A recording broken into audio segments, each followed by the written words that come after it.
Well, it what goes right this- into the next one. It's talking about kids, the dysfunction of Oh, the youth. yep. Dysfunction of the youth for Gen Z and X. Speaking of, there's also going to be that fear of like, do I want to bring a kid into this world? You know, do I want a kid? If I had a kid, I would want to raise them like in a mountain, secluded from like the rest of the world, like, or in a commune with like other kids. I'm like, because believe it or not, you're raising your kid, but once you send them out in the world, the world is also raising them. Yeah, and like that's whoever influence they're around. And regardless, you know, you can provide a home space where that kid will have all the tools that it needs to survive and be mentally and emotionally free and vulnerable and able to like withstand the world and really express themselves and you can do all the things. You can do all the things that we never got to experience, but still they can be influenced, you know, but still they can be taken by the world and like doing.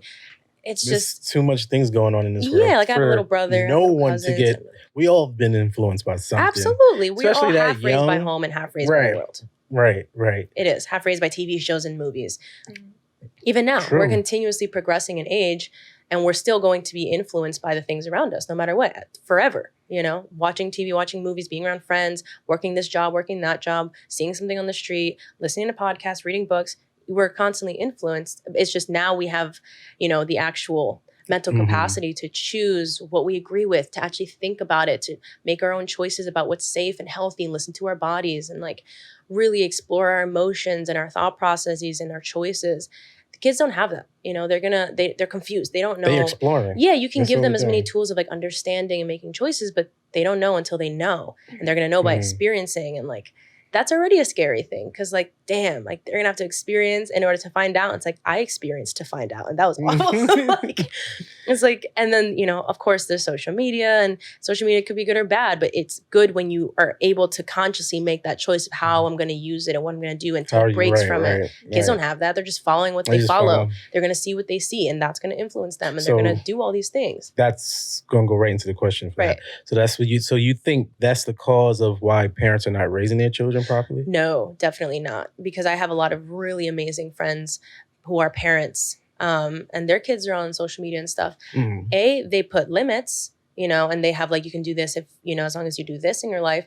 And they also have really intense conversations with their kids about emotional vulnerability, about making choices, about, you know, right and wrong, about understanding their thought processes, about understanding people's actions, about communication, about vulnerability, about, you know, spiritual and psychological things that, you know, we never got to even think about as kids because our parents were like, none of that shit. Like you just get yelled at. You never know even what you did wrong sometimes. You don't even know. They're just like, take away your computer or phone, instead of expressing that like sometimes other people do things because they're feeling some type of way, they're feeling hurt or they're feeling angry. Doesn't mean it's the right thing. So you need to be able to look at something and decide for yourself and yada, yada, yada. You know, my friends, I'm thinking of like my two friends who are just phenomenal mothers, like very spiritually in tune with themselves, and they've gotten to that point in their life where they can raise a kid who's, you know, able to express, able to understand, able to communicate, able to really live in the world without the world completely creating their entire identity.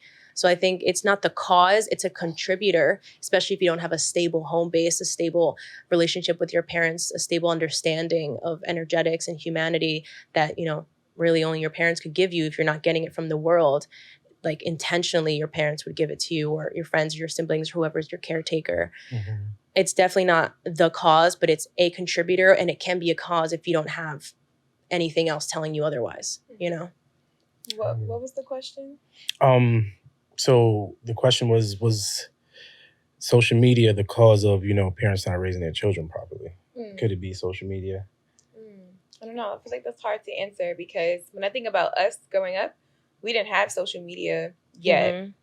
But we were still influenced by absolutely. We still had the dysfunctions. I think, you know, obviously generational issues contribute to how every generation is raised. I think that's the cause, like racism, or like we can start like slavery through Jim Crow, through all these systemic issues is the reason why we act the way we act here. But also, when I think about childhood, I remember like MTV videos, and like that really like raised me. Like, you know, like in a sense, like I watched that every morning before school. I watched certain shows after school. 6 in the so morning. I wouldn't say social media is messing up the new generation. It's just the newest thing. Yeah. This newest form of media, period, that influences kids, but we've always been influenced. Like when you think about, you know, just watching music, anything, movies, everything has everything. Exactly. Been, so and I don't it's not think the cause; it's a contributor for sure. Amongst everything else, it's just packed on now. Yeah, and I don't now think it is. Media is more accessible. Yeah, I think if anything, it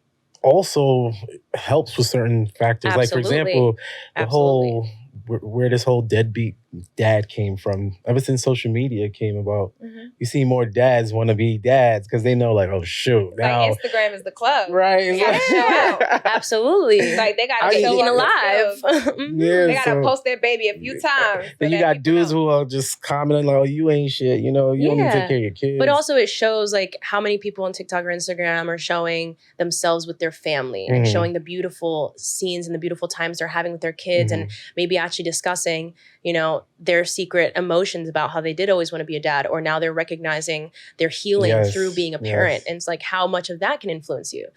I like I say, it's not a cause, because obviously thousands of things could be the cause, but it can be a contributor if it's not being used properly. If it's not you're not being able to see what you want to see, especially because kids are just seeing whatever they want to see. They're just seeing whatever pops up. Or whatever you like, and that's just coming up in your algorithm. Exactly. And like, at least we, you know, just older people in general, and obviously some kids, because I don't want to say it's always age, but people that have the conscious awareness to choose what to follow, to choose what to see, choose what to unfollow, choose what to swipe through, choose what I'm like, oh, I see that, but I don't agree with it, so I don't have to give it energy and I don't have to take it in. Whereas kids would be like, really? That's true? That's crazy. And now that's their facts. Yeah. Oh my gosh, my daughter, like I don't let her watch YouTube or any of that anymore.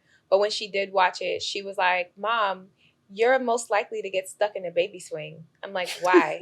She's like, because you're a Cancer. Oh my God. Where did you learn this? She's like, YouTube shorts. Delete lots. Right? Exactly. So stupid. Exactly. So now every time like I talk about zodiac signs, she's like, yeah, my mom is most likely to get stuck in the baby. Oh my God. I'm like, this is ridiculous. So yeah, kids, I feel like kids should not be on social media. No, for sure. Until you have a conscious awareness to choose what you want to see and understand what you're seeing, and be able to be like, this is true, this is not true, this makes sense, doesn't make sense. You know, I'll feel with this, I don't feel with that. No, if you're gonna let your kid use social media, which personally I would not, like you'd have to look at what I'm looking at, or I'd have to monitor every single thing you're seeing. Like you'd have to be at a certain age. Should be kids. Absolutely. Go outside. I never had I was going outside. I was always on the basketball courts. I was hanging out. Like explore the world. That communication is so horrible now because of this social media. Absolutely. Right. Social anxiety is increased. They can't talk on the disconnects phone from nature. They can't social anxiety. Text. Because all they do is text on social media. I was going to say that leads into the next question. Do you all feel like there's a difference between growing up in the early 2000s versus growing up like now or in the 2010s? Oh, yeah. For sure, yeah. Definitely different. For sure. Do the older 2000s, they're weird. And I speak for my brother and my little cousins. I'm like, how do you function? How are you going to function? Like my little brother, who's probably going to watch this, so like, I'm a shit on you. But like, he's 18. He cannot function on his own. He cannot function at all, actually. Like, it's scary. It's really scary. I'm like, dude, if it's not his mother, he comes to me. Like, for every decision, for every, like, you know, and like, he can't do things on his own. It's hard to talk to people, like, basic questions. I'm just like... So what I think that's also just the society, for sure. How it is now with the social media, where everything's much more accessible and easier. Yeah. Whereas back then, you had to, like, if you wanted to know any information, you had to really do your research. You had to hear it. Right, You had to really read books. Read books, go to the library, you have to research. Now books, it's accessible, which is beautiful, but it's so accessible that if you're not consciously choosing what you want to read or research, and you're not trying to find like adequate resources that are actually reliable, like or you're being told what is the truth versus you finding out precisely. You're not choosing what you need to indulge in. That's so true. I think there's a difference. I think I am noticing, like, at least from my experience as a teacher with older kids, I'm noticing them being like really just, I don't want to say dumb. Soft. But like, dumb. It's just like certain things that I figured out. I don't want to say dumb, but. Yeah. Man, listen. Like, we got two nice, I'm saying. Certain things that I will just Google, it's like, you know what? Let me Google that instead of asking me. Like, I don't know. It's just, because we grew up in an era where it's like you research. You look things up. We had to go to the computer and sit there with the little speed dial up thing Exactly. and figure out. You have to. We grew up in a generation where like you figure shit out. You don't know how to do something. You don't know what something. Put You things find out. You figure it out. Everything. You figure out how to cook. You got to go somewhere. You figure out how to go somewhere. You need research. You got to get this job. It's like that generation's like if they don't just know it or someone isn't in their face to tell them, they're like. Like if you notice the difference between the older generation and new generation, like I'm sorry, new generation. Y'all cannot spell like older generation because they got the iPhones to spell check for them, or they used to say their it grammar. If they can't say my God, it's crazy. So I'm like, their vocabulary and everything is shot. Yeah, compared to the older. Even just like basic traveling, like think about when there wasn't a Google Maps. We had to use, remember that website to print out the directions? MapQuest. And compasses back and get around, and compasses and get around. Like my grandfather, he used to get so annoyed when I would show Google Maps, like, this is how we get there. He like, I know the streets. I know, don't tell me how to get there. I'm like, well, damn. But it's so true because like, they're so resourceful. Think about the teenagers today. Do they know how to get around Brooklyn? Do they know how to get around their own block? Do they know? They probably only know the area. Without GPS. Mm-hmm. Like, I know Brooklyn like the back of my hand. Like, I know Manhattan really easy. I don't know Brooklyn yet. No, but Manhattan is really easy to Manhattan, Harlem, the Bronx, I know. Right. Like, I can just... But Long Island, but you're not from Brooklyn, so that makes sense. But like Manhattan is really easy. Like they don't, they need to use really Google Maps for that. What would you do if you didn't have like your phone for a day? Like we would be like, all right, well, we're fine. Like it's annoying, but we're fine. We'll get around. I'll find food. Like I'm good. Mm-hmm. I think they would just sit. Yeah. I think they would just sit down. They would have a breakdown. Cry. They would cry, have a panic attack. Like it's just, I think the biggest, obviously there's a lot of differences between our generation and theirs, but like the biggest one is that they are very dysfunctional. They rely on everything. They can't rely on themselves. They don't know how to figure anything out. They don't, like at 18, how functional were we? How self-reliant were we? And it's not just like being self-reliant, like you can't rely on other people, you can't rely on your parents. No, of course not. It's just like, that's not your only source of things of like how to exist as a human being. Like you're your own human. Like you have curiosity, you have resources, you have the like intellect to like figure things out. I think that was just the change in millennium because me growing up, my parents was always working, so I was always left in the house by myself. Same, when I was younger, so I didn't have to learn how to cook. I had to do all that myself. That's why I know how to cook. Whereas now the newer generation, you got mother, auntie, brothers, friends. So you're at somebody else's house. You're surrounding somebody where you're not learning. And how much of that also comes from like our generation doesn't want the kids. I know a lot of parents that also like they don't want their kids to grow up with how they grew up. So they give their kids everything. They're there for every beck and call. It spoils them. Plus they have all this stuff at their like in their hand, and it's just gotten to the point where like they don't know how to. That's why the society is so weak now. You can't say certain things. You say something on the internet to somebody. Oh my gosh. You might be like banned and blocked. Yeah. It's ridiculous. Because they back then we could take we was tough skin. Yeah. Because whenever we would say things like, okay, if you don't agree with it or if it's like offensive or annoying, okay, just like don't take it. Like just move on. But like because they can't do that, that means you're wrong and you can't say whatever you want to say because of how I'm gonna interpret it and how it's gonna make me feel. It's like, then just don't let them do that to you. That's that saying, the sticks and stones will break my bones, but words will never hurt me. Right, you can't. They don't say that no more neither. Of course not. That's now words will cancel you. Yeah, it's like, you'll get in trouble. Yeah. We probably canceled already by this time in the podcast. So what do you think are some ways for youth to deal with trauma, I guess, and with everything we just discussed? I see a lot of youth use social media. Like they'll come to their cameras crying, which is, I don't know, a little extra for me. But yeah, what are some practices for youth and young adults to deal with trauma? If for that example, just to start with that one, I'm also never going to be the one to like just start crying on camera, but I'm also not gonna, I think it could help somebody maybe feel more heard or seen, but it's not a way to cope. It's not a way to actually process it. It's just a way for them to actually like maybe share their experience and find someone who can relate and find people to like hear them and see them that they don't have in their life. And I get that that's a process, but it's not an actual way to heal the thing. It's just a way to get the attention and temporarily fix the feeling that the thing is making you feel.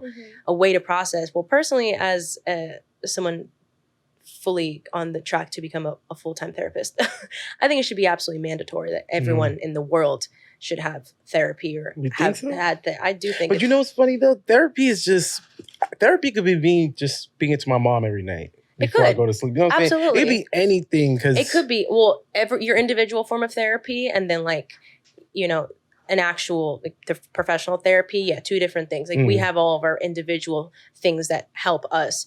But I think having someone that you can actually, whether it's EMDR or talk therapy or hypnosis or spiritual coaching, like whatever it is that you have, someone that you can discuss how you're feeling that can actually give you the tools and insight to tell you why you're feeling that way, help you validate your emotions, help you actually process ways to cope with that and deal with the traumas and make sure the trauma isn't going to control the rest of your life, control your self-concept, et cetera, et cetera. I think that's really important to have something there, whether it's even like, I think kids should, especially in their teenage, especially nowadays, I think it's really important that the teenagers have a therapist or somebody of that realm.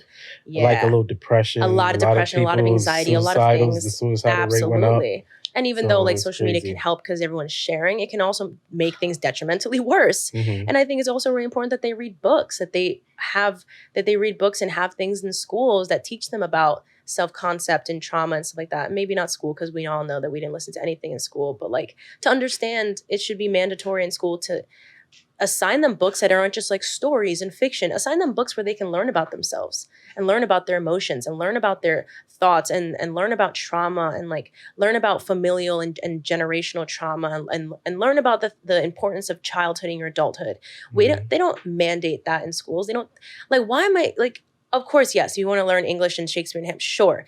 But how is that being presented and absolutely no information or books being mandated about self? I think we spoke about this in earlier episodes. Schools just, I think it's just useless. To literally mind mold you and everything. There's this book called Pedagogy of the Oppressed, and it talks about like how schools low key set you up to just be very docile. Yes. And follow the system. Follow the system. Self-sufficient. Yes. But yeah, I agree. I work. It helps them make money. Right. I work in an environment where like we provide financial coaching and like therapy, counseling kind of to what we call it personal wellness, right?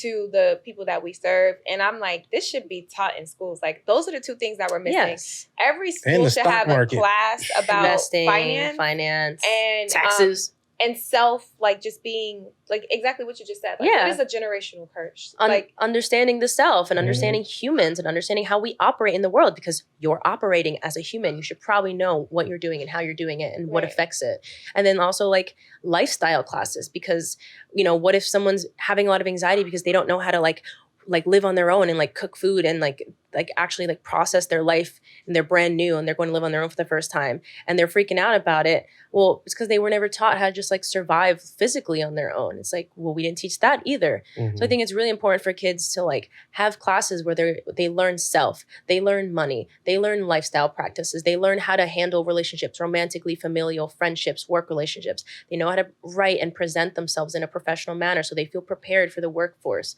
whether it's, you know, corporate life or building their own business.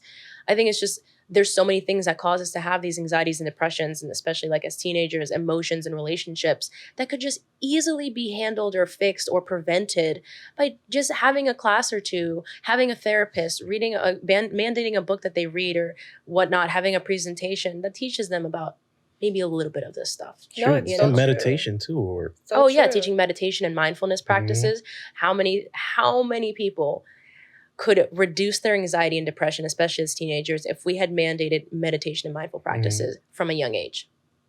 Because then you have tools in place for when these emotions come up. You know what to do. You know why they're there. You know how to bring yourself back down from a highly anxious state. You know how to be the observer of your thoughts and bring yourself back to a place of awareness instead of, you know, reacting. You get to respond. There's so many things that you can do in like a blink of an eye to reduce your anxieties, to change your perspective of a situation, to detach from situation, to emotionally respond differently. It's very simple stuff, but it becomes so big in your mind, and it causes such bad panic attacks for people because we don't have very simple tools being taught from a teenage youth age. They'll just tell you to take Tylenol and relax. Which is crazy. I don't take pills. I stopped taking pills a while ago, and my family was like, you're crazy, you're feeling this. I'm like, I will learn. I'll just research other ways. It's fine. And I learned herbalism. I learned holistic wellness. I learned mindfulness. I learned all the things that come from earth that were meant to be put in place, whether energetically or physically, to heal you. There's so many other things, like, and so like as I grow up, I teach other people. I teach my nieces and nephews. I teach little cousins. I teach everyone I work with to be able to like look up other things. Don't just listen to like what, I mean, before I got into, you know, more of the psychological side, my whole life was nutrition and holistic wellness and stuff. And it's the same concept. It's like you go around just teaching people how to rely on themselves, how to rely on literally other methods. Like there's so many other ways that we just don't know because we're not taught. But I think that's a good point, because the main reason why schools do not promote these things is because if everyone was self-sufficient and self-reliant, They wouldn't need them. what workforce would we have? What businesses would we have? Like, you would just have a bunch of individuals. right? Individual They businesses. depend on people to be very docile and reliant to continue to feed these, you know, their pockets. Yeah, That's why they exactly. rely on that 9 to 5. Yeah, to get so that check. I think that answers the entire question. Like, we can't give them all the tools. What would we have? Then? Absolutely. Like, it's like they want people to have what they can provide them so that they can further themselves in their pockets, and that's Absolutely, it. which is why it's everyone's individual job to wake themselves up. So it's your sign to wake up. Yeah. Okay, so moving on to the very last question. So let me ask you this segment. Would you rather an unfulfilling job making $150,000 a year, or a $50,000 job doing something you love, and why? Let's start with Howard. Okay. Yeah. That's a good one. When I read that too, I was like, "Ooh, that's nice." Well, for me, let's see, I would probably choose the 150K, and it's because I'm a person. I like to travel. I like to go to different states, countries. And I feel with 50K a year, I would not be able to do that, although I love my job.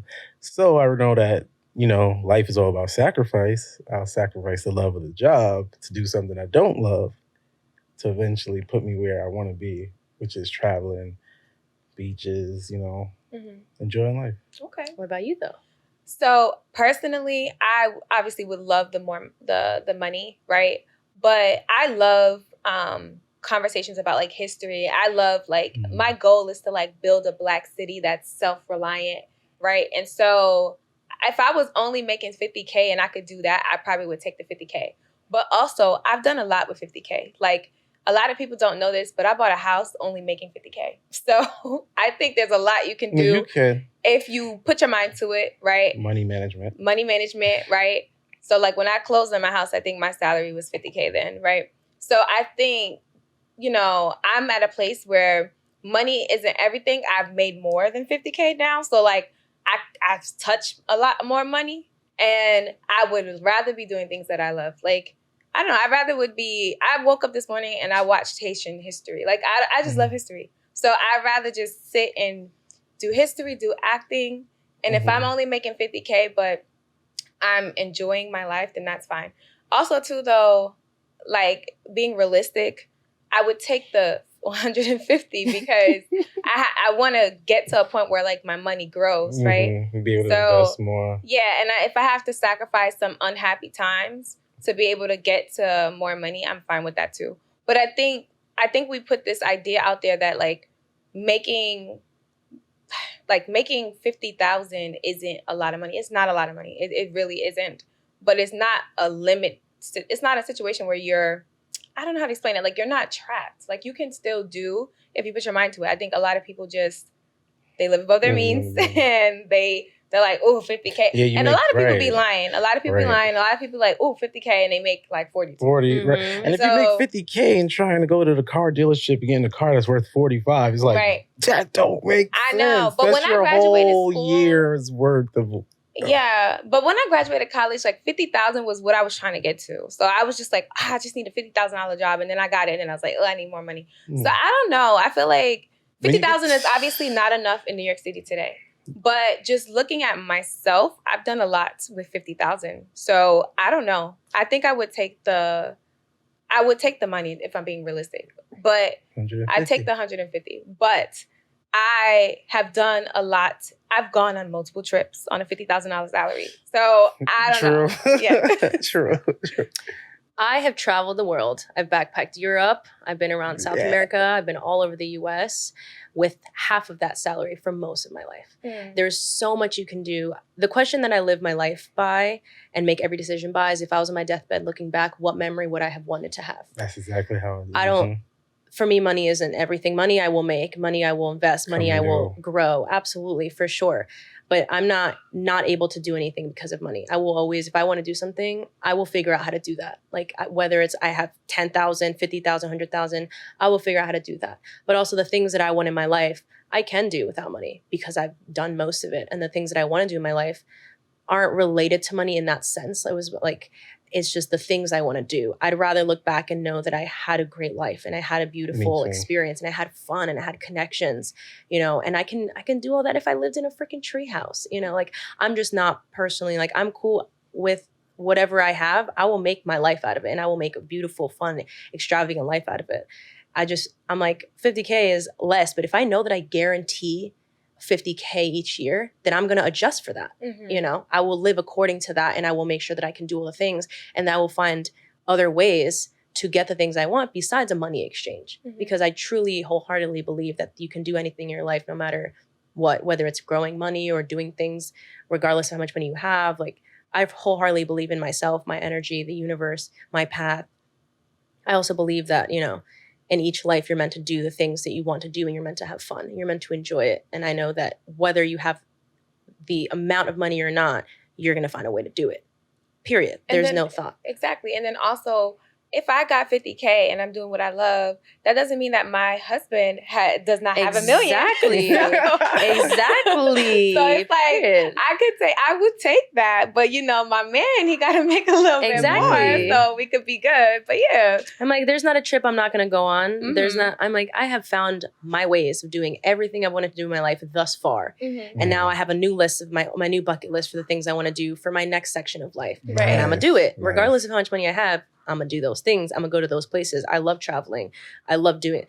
And I've had an extraordinary life up until this age with the little that I've made throughout life. That's what I'm saying. My first job, I made $36,000. I was able to pay rent, be a mom, get a car. People are just living above their means. But don't get me wrong. We're not being paid what we're supposed to be paid. Yeah. Absolutely not. No, we're not. But yeah, I think it's a lot you can do with 50K. We got one more. Yeah. The reason why.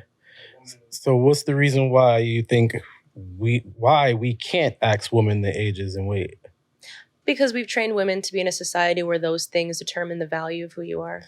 Amen. Yeah, because you can ask me my age and weight. I'm 160 pounds. I'm 27 years old. Yeah. And when I'm 80 years old, and if I was 250 pounds, that would be okay too, because I've done my work with my body. You see how I know my body is my value. Though? Like most women don't. They be like, "Why are you asking my age?" Because they're ashamed. But why? Yeah, I don't understand that. Because we've trained women. You know, you ask a man how old he is. I'm 55.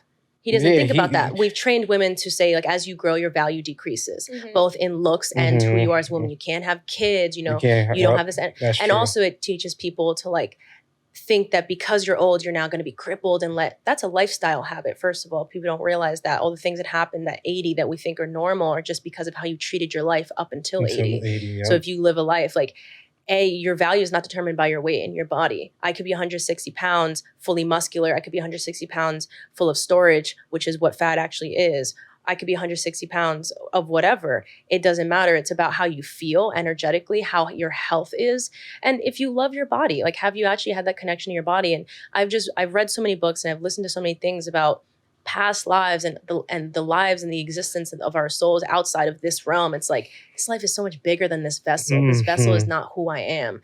And I'm very confident, like, whatever I look, I've done my work now to be like, I understand that I don't have shame against the body and the weight. It has nothing to do with my value as a person, nor does my age. If anything, hell yeah, I've lived on this planet for 80 years. How amazing is that? Like, why would I be ashamed of that? It's because if I look a certain way and I'm actually 55 and people are like, oh, you look 27. It's like, okay, well, I can't show that because I have to maintain this youthful look. Why? Why have we shamed being old? Why have we shamed aging? Why have we shamed different body types? And, you know, that's literally the reason. We've trained mostly women, and of course men too, but mostly women, to think that their value all comes from their looks and their weight and how old they are. And that's everything of who they are. Awful. I agree. Yeah. I can't really answer that question because I'm not afraid to give out my age and weight at all either. So She's like, I don't get it, but I think you explained it well. What I think, I agree. I really don't really. You said everything. I said everything. Like, I agree. like, you know, growing like that's why women don't want to say their age. Yeah, right. Like, I still don't know my grandmother's age. Like, she won't tell me at all. But she won't tell me. That's crazy. She won't tell me, so I don't know. Like, both my grandparents on my mother's side, they're deceased. I knew their ages. They were really comfortable with me, but they're Black American. My Jamaican grandmother, she won't tell me. She's just like, no, it's not your business. So I don't know. I think she's 80 something. I really don't know. It also comes down to that. It's like, how many people adopted that as their belief because of what they grew up hearing. And so now it's fact. Like, oh, you're not supposed to ask women their age. Like, it's fact now because of how much I've heard that throughout my life. When if they really think about it, do you have any personal shame about that? Or are you just saying no because it's like, we shouldn't talk about that? Like, that's what's accepted. And also, to me, going back to the first topic, you need to ask, because some of these teenagers look older. Absolutely. And it's like, it's not appropriate to be you need to ask. I work with dudes. You need proof. And I'm telling you, I was working with this dude this week, and this dude, I had to ask him his age the whole time. I'm thinking he like 33, 34, 35. Dude is 22. I'm like, oh my God. Besides my look, a lot of people think I'm in my 30s. And I'm like, that's cool. Sometimes when I look younger and people think I'm 18, I'm like, okay, that's cool. I'm just like, but it also is funny because depending on your age, people will treat you differently. And I'm like, that's a funny thing we do in our society. We like, depending on how many years you've been alive, I'm going to treat you differently. Yeah. It's fine to like assume that they have less experience in something and you treat them differently in a job. Be like, okay, you have less experience in this job. You've been doing this for a year or two. So like, I will treat you accordingly. But to treat someone's entire human as different, as like maybe sometimes inferior or like on a pedestal, depending on how many years they've literally been breathing on this planet, is bananas to me. Bananas. Yeah. Naturally, an older person, I treat them better. Like, I'm nicer. She's nicer. I'm dependent. Yeah. Depending on how you are as a person to me. Yeah. Well, naturally, until you open your mouth. And then it's like, okay, whoa, calm down. You know, like, you have those older seniors that just dominate the road. It's like, okay, whoa. Because you may have more experience in one thing, but I may have more experience in another thing. So who are we to say that one of us equal or unequal? And same with children. I think everybody. Adults have this nasty way of like treating children inferior, but it's like they know a little bit more than us now. Calm down. This is why. Let them have agency. Exactly. In my job, like I said, I've worked with a lot of kids, and kids flock to me in this world. Flock to me because I just treat them the way I would have wanted to be treated, like a human. I talk to them regular, and if they don't, I talk to kids regularly, and if they don't understand me, I just ask them what they don't understand and explain it. But I'm talking to you regular. I'm like, oh my God, so hey, like, da-da-da. I'm not going to assume you're dumb because you're 16, 13, 10, 9. Right. I'm going to talk to you regular, and I'm going to make you feel like an equal human beings, and then they just want to talk. Then they'll express more, you know? Like, if you talk to them and then they express that they don't know something, that's one thing. But I'm not going to treat a child or an 80-year-old woman any differently as I would my 25-year-old friend. Okay. Well, that sums it up. Thank you for coming. Thank you for coming. Thank you guys for having me. Yes. Nice conversation. And that was your episode of Mama's Cooking. Episode 5, I think. And Nia, you didn't say your like Instagram. Oh, yeah. You can find me on Instagram at Nia Rowe or on TikTok at Ropana for more spiritual and psychological coaching things. Amen. And I'm Banks, Broadway Banks. And I'm Kadira X on Instagram. All right.